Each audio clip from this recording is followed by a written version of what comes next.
Hey everyone, welcome back to On Purpose, the number one health podcast in the world. Thanks to each and every single one of you who come here every week to listen, learn, and grow. Now, today's guest has been a guest on the podcast before. There's very few people who've been on the podcast twice. She is going to be one of them. She is one of my dearest friends. Me and Radhi consider her our family here in LA. She's the one who's made us feel so at home and made this place feel like home. But beyond all of that, she is the founder of ClassPass and the author of this incredible new book called Life Pass, Drop Your Limits, Rise to Your Potential. Her name is Payal Kadakia, and you need to go and grab this book. We're going to put the link at the top of the comments. So while you're listening to this interview, make sure you go and grab a copy. This is launch day. Payal, welcome. Thank you so much for having me, Jay. Thank you for being here. Thank because you so much. I remember when I sat down with you. Can you believe it's been 3 years since our first interview? Wow. It's been 3 years. 2019 was when we launched the podcast. You were one of the first guests in the first 6 months. Yeah. It's been 3 years now. You've got your amazing new book out. Yep. Which I was fortunate enough to read before. Yes. I want to start off, and I said this yesterday when we were doing our summit conversation, but you know what I love about you is that no one would know how mighty you are. Because you never try and make people in your personal life feel that way or understand that. Like what I value about you the most is your humility, your groundedness, your sincerity, because it's so endearing. Yeah. Then when you realize that you're a powerhouse, it's like, wow, that combination is so beautiful. So I feel like you represent the modern entrepreneur in the most amazing way.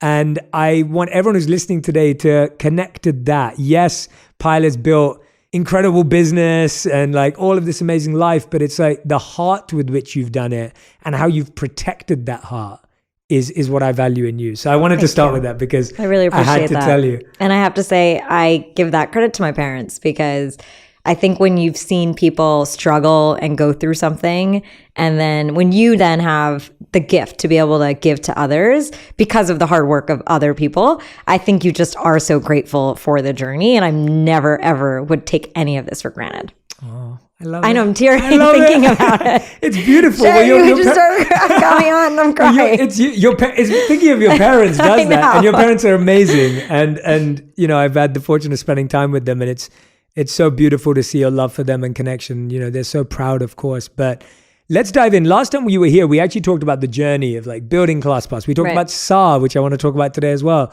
Payal founded her own dance company, SAR Dance Company. I've seen them perform at least 3 times now, and it was absolutely incredible. Both coasts. Yeah, both coasts. But let's start with the discovery of purpose. Yes. Because you were on a certain path, and then at one point you veered away. I want you to help us understand, when did you first understand, even internally, even if it wasn't in these words, what purpose was and that you wanted to live for something deeper? So I really believe for me, it started when I was close to 4 or 5 years old. And I know most people do not discover purpose and passion at that age. But for me, and this is a very, very interesting dynamic because most people would never think a moment like this was how you found it. But I went to a party, like a family friends party with my parents, and they asked me to dance. And I got onto the dance floor and started performing.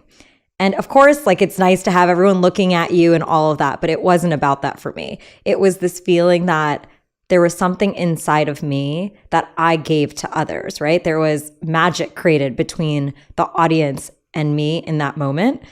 And I didn't obviously know it at the time. So I talk about this and obviously in a hindsight way, because when you're 5 years old, you're not thinking about this stuff. But in that moment, I felt something sort of come out of me that honestly nothing else could compare to. And I think when you have something in your life that brings you so much joy, brings you so much happiness, it's really hard to find anything else that's going to compare to it. And I know we'll get into it, whether that's things like money and all of that. And I tried to hang on to that feeling, right? And I really believe my life has been a fight to hang on to that feeling. And then with ClassPass, it was to share that feeling with others so they could have it in their life as well. Yeah, that's so beautiful. There's an amazing ancient text in India, and the verse reads, "When you protect your purpose, your purpose protects you. And I love it because you often think of your purpose as something you have to find or create. Yeah. And actually, the wisdom reminds us it's something you have to protect. You already have it. Yes. Can you tell us, because last time we talked about the whole journey, what I'm more fascinated in is having taken this journey to build a business, to grow, to take your passion into this bigger industry, how did you have to protect your purpose? Because I think that's something that people don't think about a lot. I mean, the whole time in my life, I truly believe I fought to dance. I 100% believe that my life, even now, it's not easy. And why do I say that? It's because society has its own expectations of me. You have identity issues where you're like, wait, can I be doing that? I'm this person, I'm that person. But I have learned to take away a lot of those things and say, but no, my heart is in this, and this is what I love. And I love what you just said about it's already inside of you, because when I think about the journey of me being in corporate America, right? And I think a lot of people, you're in your job, you're kind of going through the motions of it. You don't necessarily, I don't know, you don't love what you do, but you're in it, right? Because you have to pay the bills, et cetera. For me, I had this thing that I was doing on the side, right? But it was fulfilling me. And the more I started doing it, the more it gave back to me, right? So that whole protection side that you were just talking about, I truly believe, and I talk about this in the book, in the synchronicity of the world, helping me through when I was questioning it. As long as I found the time to dance, I felt like the universe was giving me signs, whether it was, I talk about the story where Sa ended up on the cover of the art section of the New York Times. And it was a moment when everyone was telling me to go to business school, right? And that seemed like the right path in everyone else's sense of the world. And here I was getting this sign from the world telling me I was on the right path by following what I loved. And all those moments helped me to just continue to hang on. And I do believe those things happen because it was like a sign from the universe saying, keep going in this direction because the world wants you to do this. And to me, that is protection. Yeah, that's such a wonderful way of looking at it. And, the times I've seen you dance, it truly is the most magical experience, like seeing someone in their element and You're just fully immersed, you're fully absorbed. I love that you just said you had to fight to dance. Yeah. Because I think we think that purpose should just flow. And we think sometimes that the word synchronicity, as you used, means it just kind of happens. Right. But you said you had to fight. Tell us about how we learn to fight for what we care about, because I think that's not often spoken about. We think that if you care about something, it should just magically manifest. But you're fighting. I love that. I mean, in anything in your life, you need to know what your priorities are. They cannot be set by other people, right? And that comes down to everything with your professional career, your personal life, your family, right? People are always asking, oh, how do you juggle this and that? It's because I know what is important to me, and that doesn't come from anyone else. And once I know it's important, those are the things going in my schedule, and I don't feel guilty about it. It's usually the guilt, right? Why, when I even say I fought to dance, it was because, once again, it was everyone wanted me to do other things, but the more I thrived in doing it, and obviously the more I built a system to really say, it doesn't really matter what anyone else thinks. What matters is what I do and what I want to give to the world. I learned to prioritize and make sure that I put a plan against doing the things I loved. And I think we forget that. We forget that it's supposed to be our priorities that come first, right? We put everyone else's priorities first. And it's not selfish to do that at all, by any means. Our true purpose in the world is to do that thing that we were put on earth to do. That's actually the best thing you could do, right, in the world, to be selfless. And that's what I really want people to understand. And, I always felt through my journey, I know there were moments when I was working so hard and people may have been like, hey, Payal, you've been MIA for so long, you missed this and you missed that. But I woke up every day and I knew, even though I had maybe no customers at the time, I knew that I was trying to solve a problem. And obviously once I did, it all made sense. But in my heart, I knew I was on a mission, right? We forget what that feels like to be on a mission, but there is nothing that feels comparable when you're on that mission to make an impact in the world. And I think that's truly the heart of all of this for me. I love that you use that phrase there, because I think when you talk to any real successful entrepreneurs, they all were trying to solve a problem. Yeah. They weren't trying to build $1 billion company. They weren't trying to build a company on the front of Forbes. They weren't trying to build a company that gets acquired. I think we hear those terms so much now, and it's like almost like people set themselves up for failure because they start a company to exit, right? Or they start a company to sell it, right? Whereas whenever I've talked to you for years, you've always talked about this idea of solving a problem. Can you walk us through how that is a amazing way to unlock your potential? Because I think it's something we don't consider. I actually had a conversation just like this.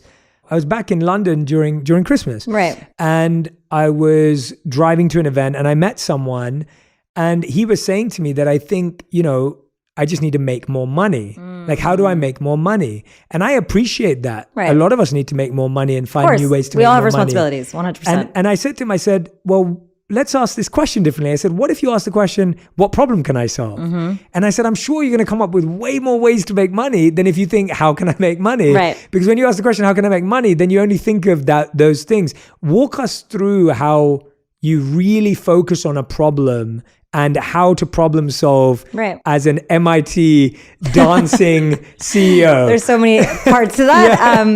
I'll start a little bit with the beginning of how my idea of what problem came to me, right? And I think what's really interesting is through my life, I was living many identities. So I was Indian, I was American, I was this dancer girl in the middle of a business world. I never felt like I could fit in. And when I met the career field of entrepreneurship, which was 10 years ago, this was not something that most people were doing at the time. I actually saw it as just a way to be free, right? I saw it as a way to impact the world and solve a problem. I didn't see it as, the fame or having this many people on my team or any of that. And I actually think, to be honest, and I spent a little bit of time my first few years because you kind of get thrown into this incubator world of tech startup momentum and you start doing like things for brand and you start doing things to raise money and to get press and you forget about that main point. And I had to go back to that. And so the reason I found my problem was because I faced it. Right. And I think that is such a great way to find a problem to solve in the world. It's what are you struggling with? And most of the times, I think the best ideas come out of your own struggles. I mean, Uber did that, Airbnb did that, and it really did. I went to go find a ballet class and it sounds so simple. I couldn't find it. So I decided to solve that problem, right? And there was obviously more to that, right? This wasn't just okay, let's solve it with tech. This was really, for me, I had been fighting to dance my whole life. I wanted to take this fight to other people, right? So that kind of, in a way, goes a deeper level than the what is. It goes down to the why, that we always talk about. There's one layer deeper to that why. But I think when you have a problem to solve in the world, the reason it's so important is because how do you know when you've solved it? And if you are just going out there to build a company, how do you measure your impact, right? When you talk about purpose and all of that, and it's not that you need to be able to measure it. Like doing good is doing good, right? If it's two people, one person, it doesn't matter if it's 100. It's great that you're giving.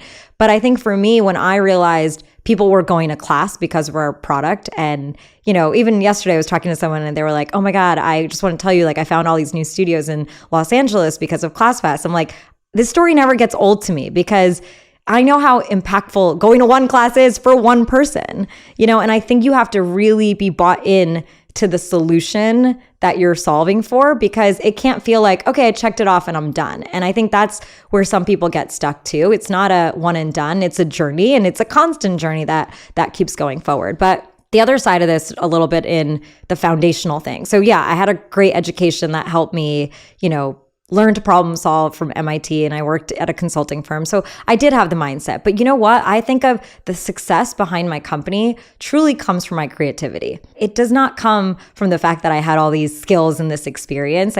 Obviously that set me up very well and it gave me a great network. But the true magic came from my hustle, it came from my discipline, it came from everything else that I cared about and I felt made me see this problem in a different way, in a unique way than anyone else was looking at it. And that's really, I think, what people have to think about when they're going out to solve a problem is, what's that unique problem only you can solve, right? And we were talking about this, I think, yesterday, but it's also then, what do you have the expertise to do, right? Like I knew what classes felt like, what tech person in the world combined with someone who loved class was ever going to come together to be able to solve this problem. And I say this now, obviously, with a lot of confidence, but obviously when I was going through it, I felt embarrassed for parts of me, right? Like, oh, do I not know tech enough? Okay, wait, how am I going to do that? Oh no, like, should I hide my dance side? All of that, but you learn that the more you do something that is so in line with what your purpose is, all that stuff goes away. Yeah, I really appreciate what you said, because when you're building something, truly focusing on how this helps one person, yes, one case study, one user. And when you can take one person on a journey from A to Z, that journey helps you help 100 people, 1,000 people, yes, 1 million people, 1 billion people. If you can't get that to work for one person, you're not going to be able to scale it. And I think often we think, no, but I want to help 1 million people and I want my company to have 100,000 customers. And it doesn't start there. It starts with that one use case, that one person. This is, I actually think, the biggest mistake that entrepreneurs make today is they go in trying to solve for these big data numbers and they forget that data doesn't do your thinking for you, right? And the magic of especially lifestyle brands and companies, the magic happens in the customer to customer interaction and how someone feels from your product and how they like it and enjoy it. And like you said, it's everything from coming to the website to purchasing it, and everyone gets kind of caught up on like launch day. Yeah. But you know what? You launch every day as a founder, especially of a consumer company. You launch every single day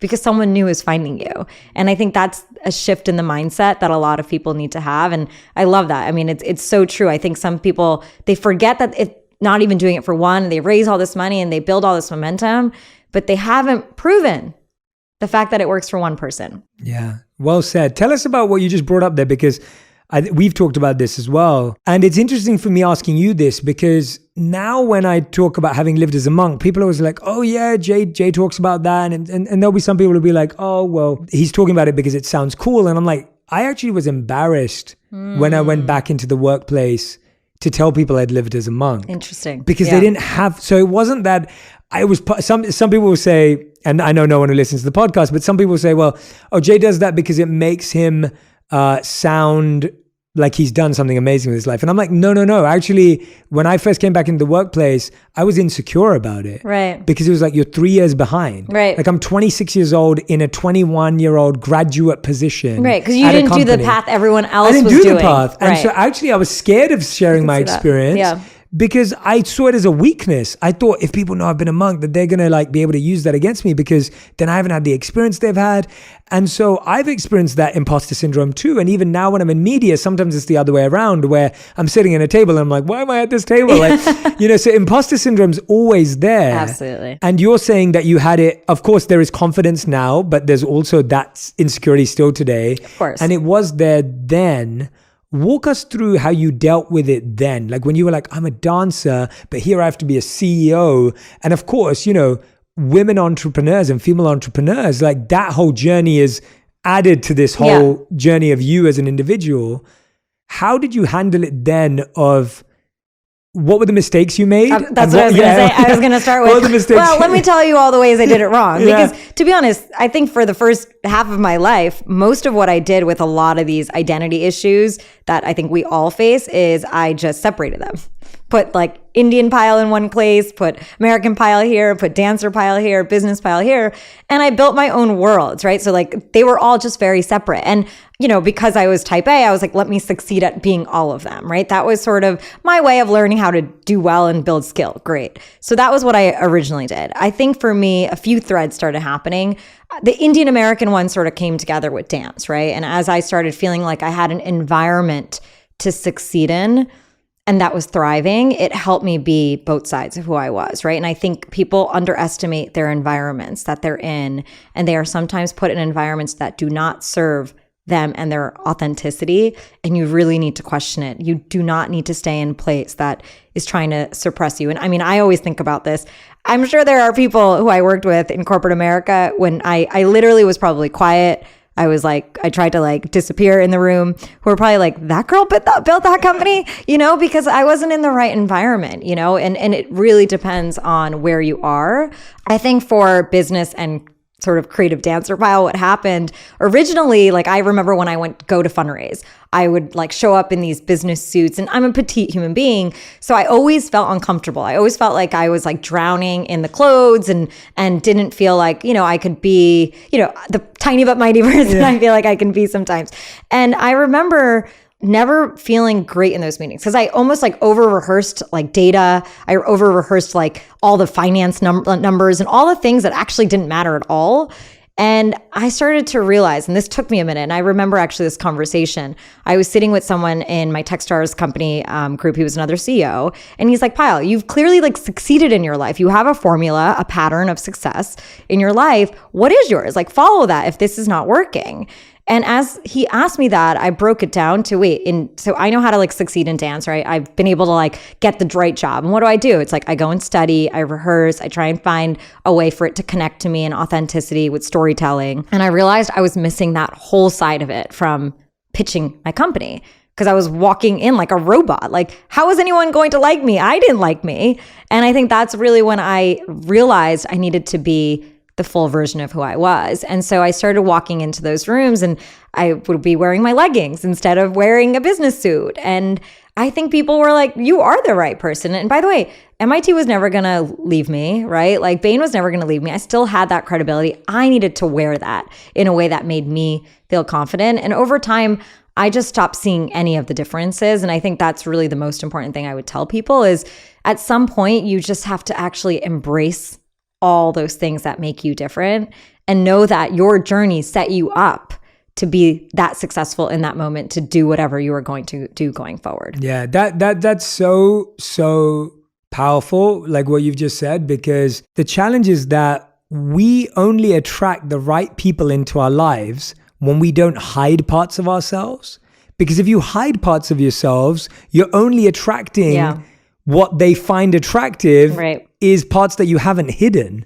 And it can be really uncomfortable to not hide parts of yourself because chances are most people aren't going to vibe with you, but the right people are. Yeah. And I think that's what you're waiting for. And I think it's really scary to go into a room and have there's a brilliant book I read recently called The Courage to be Disliked. Okay. And I was like, that's really what you need is like, we all need the courage to be able to walk into a room and be okay with that this person may not vibe with me, but there will be someone who will. Right.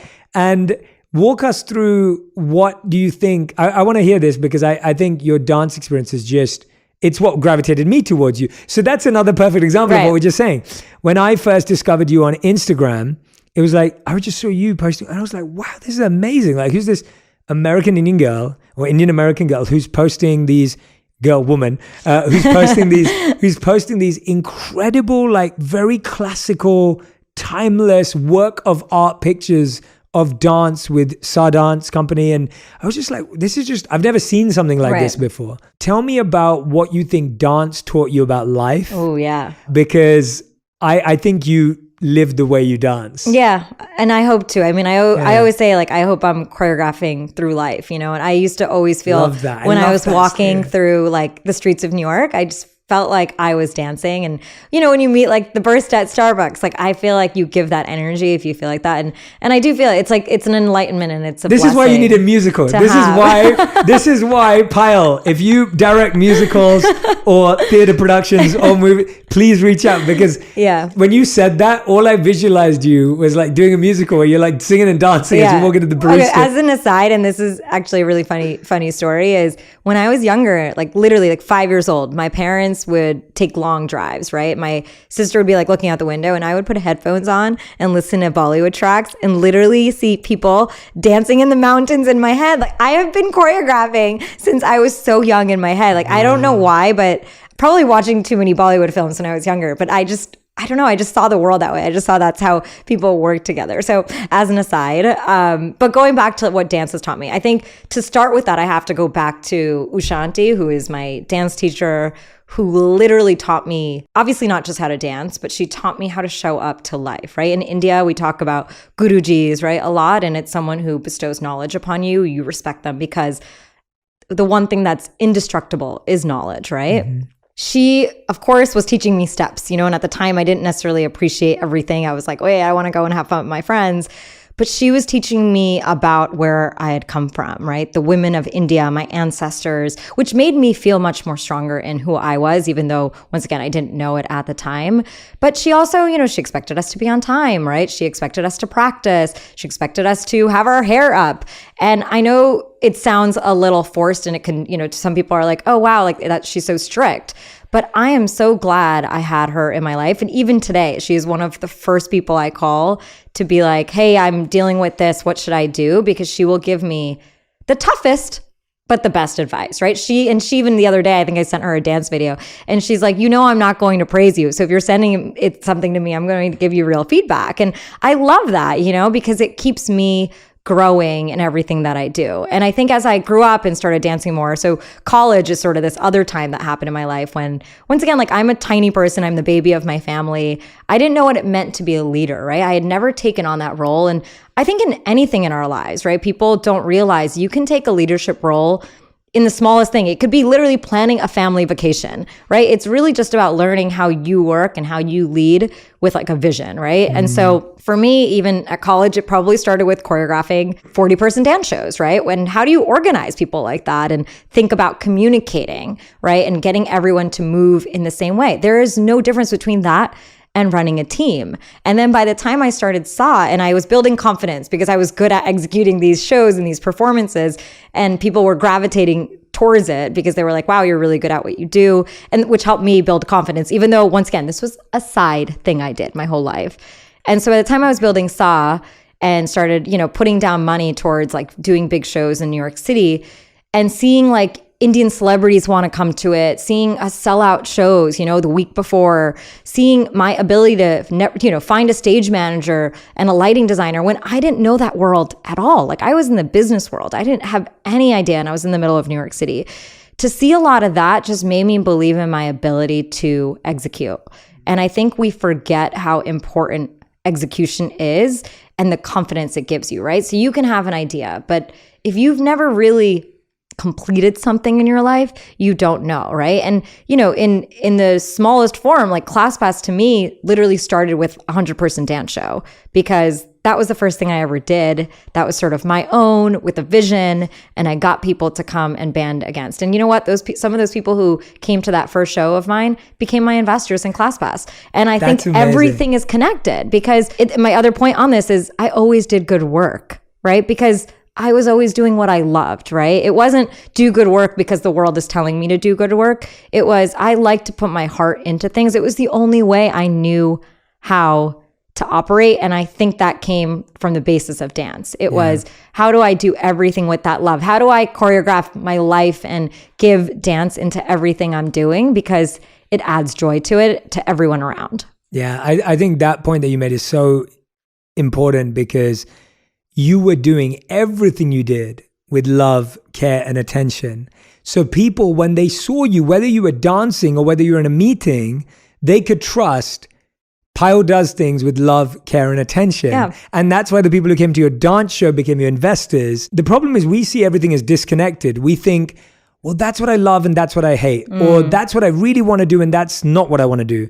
But actually, when you approach even things you don't want to do with love, care, and attention, people take note.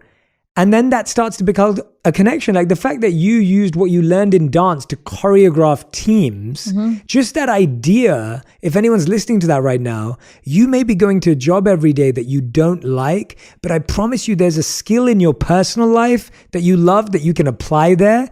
Or there's a skill in that workplace that you can apply to your personal life. And all of a sudden it becomes meaningful. Yeah. I spent years working at Accenture, which was not my purpose or not my passion. However, when I look back on it, I see it as some of the best training I ever received because I learned so many invaluable skills that I would never have learned anywhere else. You can either look at that experience and negate it and think, oh, well, that was a waste of time. Or you can go, well, what's the one thing I got there that actually helps me build what I'm building, which is your journey. I mean, let's dive into when you're choreographing life, which I just love. Even just that is just such a beautiful thought. Mentors is not something that you left just for dance as well. Mentorship is something, what I saw in you, you've constantly chosen to be humble and want to learn from everyone around you. how did you, as you became more successful, remain grounded to want advice when I think so many people, as their career grows, they almost think, well, now people should come to me for advice. How did you keep that balance? Because I've seen you do it. Yeah. But I think it's quite surprising to a lot of people in general, not about you, but in general. I think as human beings, we can constantly grow. And maybe this is, deep rooted for me in the way I was taught with Ushanti, with I will never be able to know all the knowledge of even dance in my life, right? And I think when you think about that and learning a skill that could literally be a lifelong learning journey, all of this can be, even entrepreneurship. Like ClassPass was a journey, my business journey, everything gets me one step further. And I think the power of it is keeping myself growing with teachers, right? I mean, that's the basis of ClassPass, is we should never in our lives ever be at a place where we want to stop growing and learning. I think the second we do, we get bored and we get sad. And what's the journey, right? It becomes meaningless. And what are you going to do sitting there at the top by yourself? Anyway, what is that? There's always more to do. And really, there's always more to give, right? And I think that's really where it comes from. But, I think obviously like there are times in my life, and I actually have to balance it right now because a lot of people do want my advice, which is why I wrote my book, because I felt like that was a responsible way for me to do it. But at the same time, like I have to also limit that to be able to say, wait, I want to grow too. And I think that's a really interesting thing to even think about at this point in my life is, what's going to inspire me? What's going to help me grow? And I'm constantly thinking about that. What friends do I want to spend time with, right? What mentors do I need because I'm going through like a shift right now? I'm very, very conscious and self-aware of where I am. And I think that really adds to it. But at the end of the day, like I would never want someone to ever feel like they are the smartest person in the world. I mean, I don't like working with people like that, to be honest. That's just like not my way of working. But there are people. And I think a lot of times, sadly, that actually comes from insecurity, right? It's a defense mechanism. It's a defense mechanism. And so I think when you truly are confident in a way, you don't have to prove anything. Yeah. And I think that's what people have to remember. It's not about acting like you're smart. Yeah. It's truly about just being able to live and be without society making you feel like you're insecure. So let me act a certain way because it comes across unnatural. I think you've just hit on a really important point. Part of our imposter syndrome comes from us thinking we have to say something or we have to be at this table because we have something to offer. The smartest people in the world ask more questions than they talk. Yeah. Like they're actually thinking about like, oh, well, what could I learn from this person? Or how could I learn from this person? And so when you go into somewhere, we think confidence means talking the most. And confidence actually means being confident to say, I don't know, and let me ask the most. And so if you're sitting here listening to this going, well, Jay, if I was in an environment with mentors and people, I wouldn't know what to say. Ask questions, right? Like asking questions is the safest 100%. way to learn. One of the things I love about this book, Payal, is not only is it your story, but it's so practical. And I just want to hold up some things to some people so you can see that, there's these beautiful moments in this book that you take this opportunity to make things really practical and asking people to reflect. And I love that because often these books, when they're written by entrepreneurs, it's like, here's my story and here's how I did it. And yours doesn't do that. Yours continues to give people systems and frameworks. It's a lot of checkpoints and advice on top of, the stories and especially the constraints I've been through. But at the end of the day, we all face roadblocks in our lives. And I really believe, and this about me, like you can take any of them away if you just try and if you put a plan together, right? My whole system has been really about thinking about what the plan is, right? So if I don't have enough money, okay, what is my plan to have enough money, right? It's not about giving up on the dream. It's about planning for it. Yeah, and let's dive into that. When you were writing this book, I remember we talked about the word constraints a lot. Yeah. And limits is the word. Are constraints real? No. I mean, that's really what I want people to see is that you can find a way across any tree that's fallen in the forest, right? Especially if you know your true north, it's really about finding your way through it. It is not about stopping at the tree and then stopping going to where you want to go. And I think that's really what people need to see is how do I maneuver my way to not lose track of where I want to go? Yeah. And they don't exist. They really don't. And you can really find a way to work through it. You need to do a lot of self-reflection, understand how you work, and then go and do it. Action, right, is really the best way to move forward. Yeah. And what are the biggest mistakes you think when we make plans? Because I love this topic. Yeah. Because I was sharing with everyone recently when I was on the Today Show for at the beginning of the year, I was saying to everyone that we need to shift from goal setting to growth setting. Yeah. So we keep setting these big goals. I want to do this. I want to be this. But it's like the growth, like what skills do I need? What's my plan? What's my approach? Like that's what you should be focused on. It's like saying, I want to do a podcast with Payal.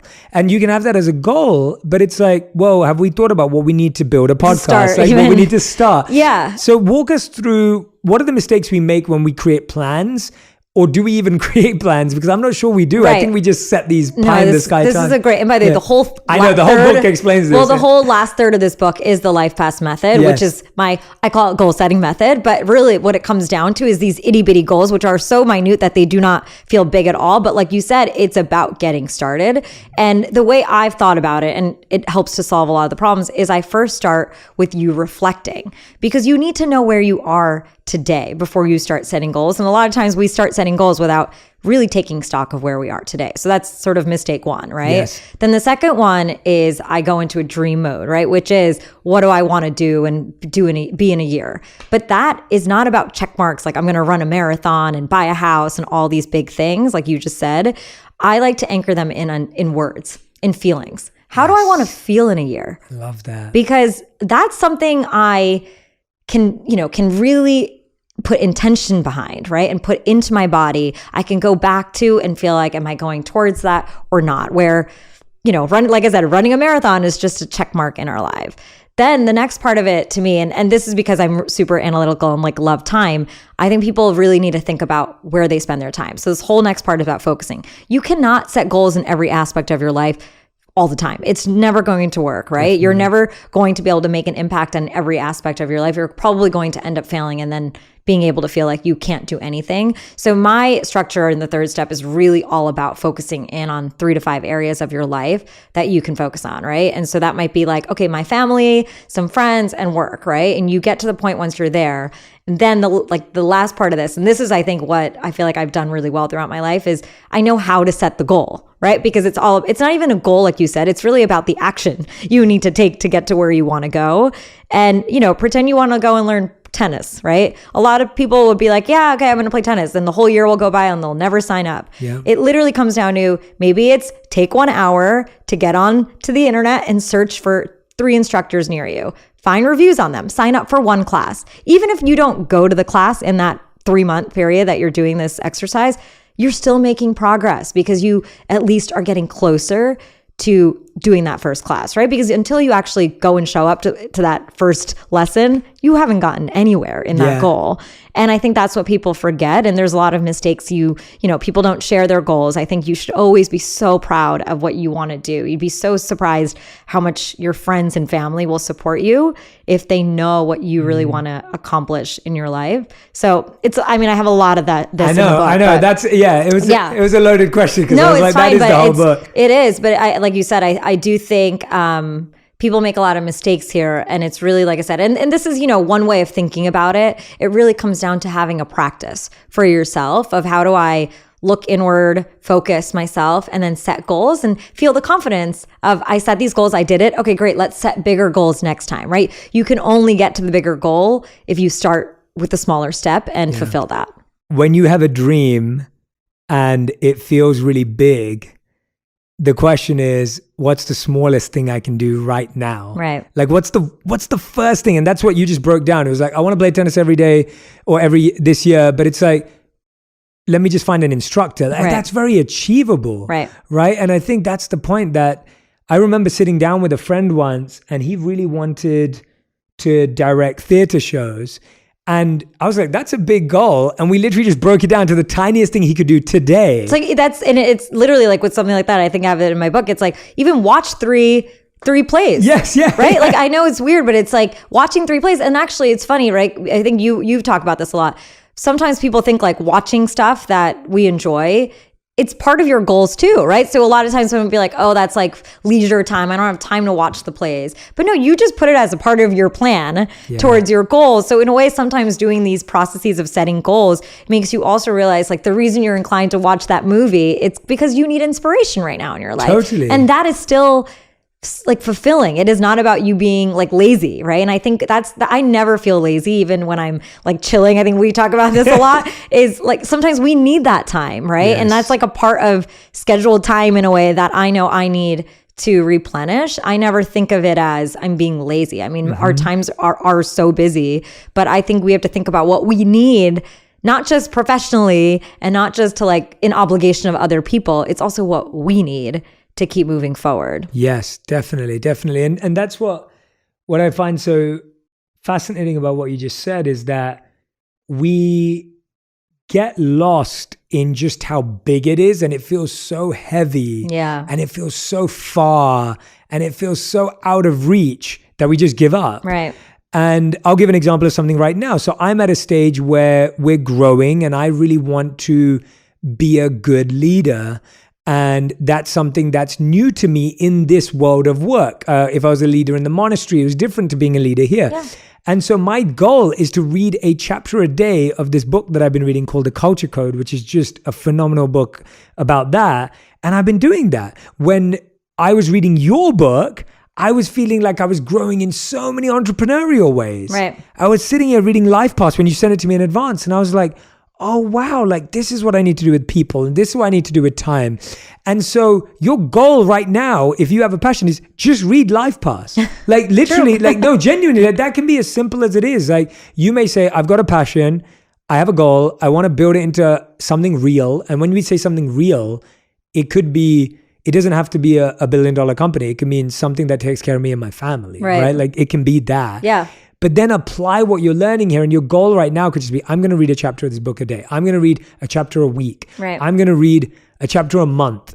And you break that down like that, you're going to start seeing these mindsets get into your psychology. Right. And that's really what we're talking about here, right. is that it's psychological change. Exactly. It's about creating a habit of doing this, right? It's not about doing this once.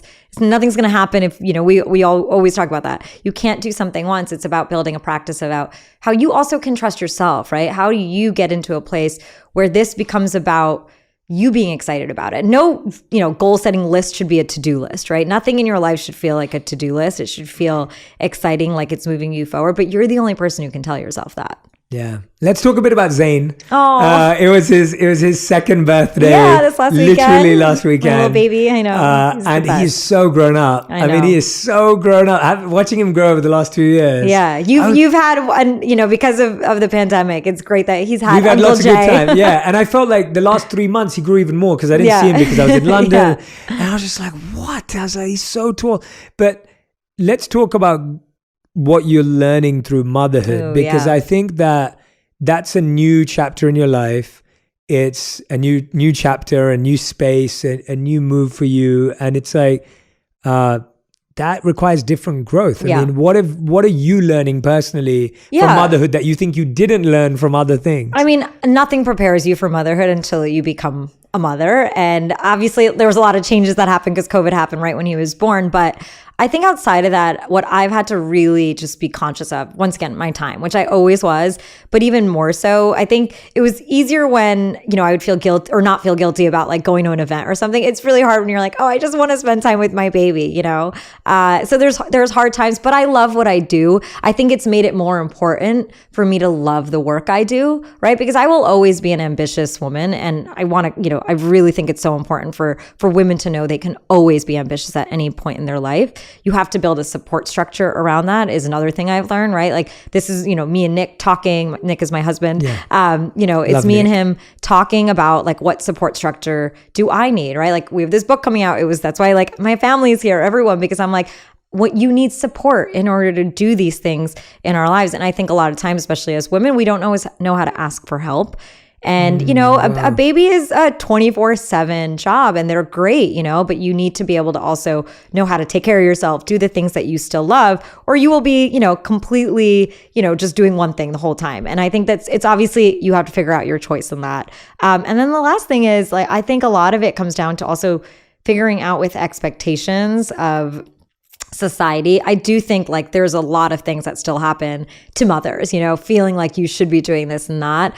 And maybe that's a blessing of COVID, is I just like wasn't around society that much. So I think I just got to develop my own bond with my son in my way. I wasn't around anyone else to be like, is this the right way or wrong way? And I think, I feel like a kid with him. I think that's like my favorite thing is you just play with him, and it's just really beautiful to experience the world through his eyes, Yeah, it's beautiful to watch you guys together. Like I love seeing Zayn like want to run away to you all the time, but it's like, what I think is really healthy is, I was on Chelsea Handler's podcast last week, and she does this segment where she invites people on from her audience to talk through their challenges. And someone came on and they were just being an honest mom. Like they were just being honest and saying, look, I love my kid, but I'm really struggling to find time for myself. And I feel like I'm losing myself, like I'm losing my identity.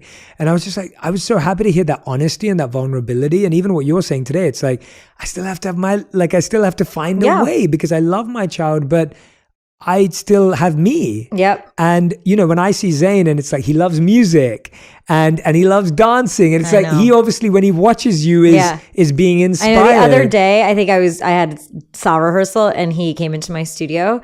And then my mom was like, what was mama doing and he calls in my office and he starts dancing, he's like, and I'm like, I'm really happy because I didn't grow up with that, right? I didn't grow up with someone being creative always around me and thinking like that's a way to live. And I was thinking about that. Like I want him to feel like he could be anything in his life, right? And not force him to sort of live by a certain standard or a certain path. And I think that's really beautiful. And I think in general for women, and I obviously I think these last 2 years were personally actually harder for me because I had to work through these things. And I haven't had to work myself out of expectations and out of sort of structures of the world in so long. Like I started ClassPass 10 years ago. I was in it. And I remember going back to, and actually in a weird way, like as I was writing this book, it all was coming back to me to where I was 10 years ago to be like, wow, I need to break these boundaries again on expectations. And I hadn't gone through that in a while. So just kind of going back to that, going back to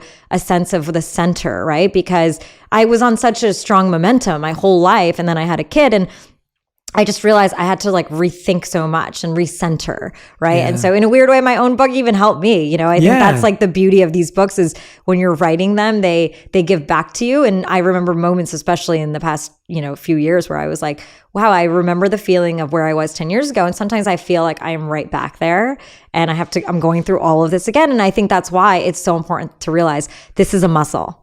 To work through constraints. It is not, and it's a mindset, right? It is not about, okay, I'm going to do it once and it's gone. You have to constantly work through it. And if you really care enough, which is what we started with, then you will find a way. I love it. And that's why I think this is a book that people can read again and again and again, because like you said, as soon as you finish something or complete something, it's incredible how the constraints just come rushing back to the next phase of life. Right. And we keep putting new limits wherever we get to. And that's why when you're saying to us to drop your limits and rise to your potential, like that's something that we're going to do again and again and again. And so whether you're someone at the start of your journey or whether you're someone who's had some success and achievement and then you're trying to find your way, this book, Life Pass, will actually help you in all areas of that. Because it's the same thing we keep going through again and again and again. Yep. Payal, you are amazing. I'm so grateful. I am hoping that each and every single person goes and grabs a copy of Life Pass. It's available right now. We will put the link in the comments. Go and order your copy. Order one for a friend. I also think it's just one of the things that I loved when I moved here is that we've built such a beautiful community of South Asians in LA who've connected with each other just through genuine friendship and family. And I feel so, grateful to have that feeling, because it's always nice being around people who share that culture and share that heritage with you, even though we grew up in different countries. And, to see you doing so well and to see you sharing your story. And I know that it just comes from a place of wanting to help people. Yeah. And that's why I'm recommending this book so much, is because I know that in your heart, it's like you only wrote it to help people. Like that's the only reason. I know that this journey of writing this book is hard. Yeah. Writing a book is not easy. And you had a baby at the same time. And it's like you're doing so many other things. And so I know that you wrote this book only to help people. To give, yeah, 100%. I just want people, the same way with ClassPass, it's an extension of that, right? It is an extension of the vision of ClassPass with helping people fight through anything in their life to live their dream. And I feel like I have done that, and I feel like I'm still doing that. And I never want anything to stand in anyone's way. I love that. Payal, these are your final 5, which are our rapid fire round. Yes. So you have to answer in 1 word or 1 sentence maximum. Okay, all right. Payal, these are your final 5. Question number 1. What is the best advice you ever received? Best advice, to bet on myself. What is the worst advice you ever received? To stop dancing. I can't believe anyone ever said that. That's amazing. All right. 3rd question. How would you define your current purpose? To create timeless things. Oh, I love that. That's beautiful. All right. Question number 4. What is something you used to value that you no longer value? I know this sounds funny because it's the sense of home. Like, I think I've learned to not value, I don't value things. Like, I just I value like dance so much, especially in COVID. And I know now I'm not doing it in 1 sentence, but I think COVID just made me realize how much it's not necessarily about, the environment. It's about having like the space to do what you love. I love that. And 5th and final question. If you could create 1 law that everyone in the world had to follow, what would it be? Don't ever sit at your desk for 8 hours. Move. Dance. Play. Do something. I love that. Everyone, Payal Kadakia, the book's name is Life Pass. Go grab your copies. Make sure you tag me and Payal on Instagram. Make sure you go and follow her if you don't already. And let us know what resonated, what connected. This was a phenomenal episode. And I can't wait to see what you do next, Payal. I'm so excited and grateful to have you in our life. And I know